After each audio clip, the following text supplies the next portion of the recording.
Hey everyone, and welcome back to the channel. Today, we're diving into a pretty messy situation: an oily airbox. I recently opened up my air filter and, well, let's just say it was soaked in oil. So, why does this happen? The culprit is often overfilling your engine oil. A surprisingly common mistake: when you add too much oil, it can get pushed back into your airbox. This is a common mistake, but definitely one you want to avoid. You might be asking, how does this happen exactly? Well, the engine's crankshaft whips around in the oil, and if there's too much, it can create a lot of pressure. This excess pressure can force oil past the seals, which leads to oil getting into places it shouldn't be. This excess oil then makes its way through the PCV valve or the breather tube, eventually finding its way right into your airbox. Now, what does this look like in the real world? Imagine your air filter, instead of being that nice, clean, and dry element that traps dirt and debris, is completely saturated in oil. It's a disgusting, oily mess.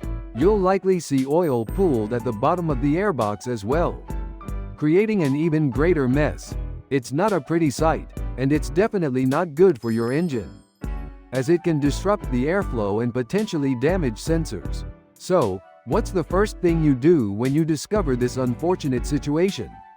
Well, you've got to clean it up, of course.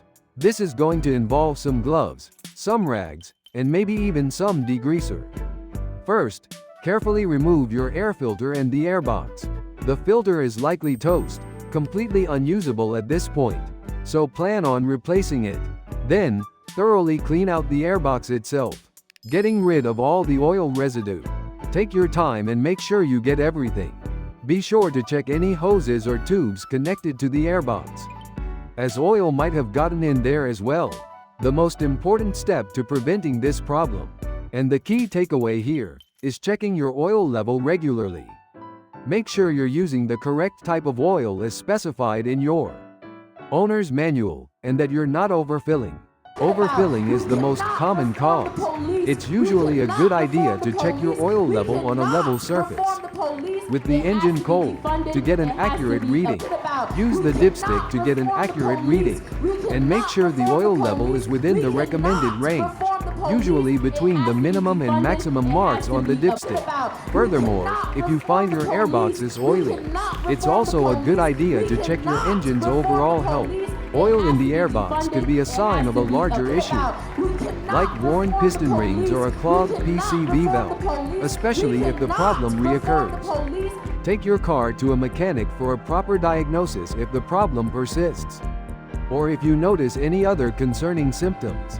So, there you have it, the oily airbox explained. Remember to check your oil levels regularly. Maintain your vehicle by doing regular maintenance, and avoid any unnecessary oil spills to prevent this from happening in the first place. This simple maintenance step can save you a lot of headache. Thanks for watching, and I'll see you in the next video.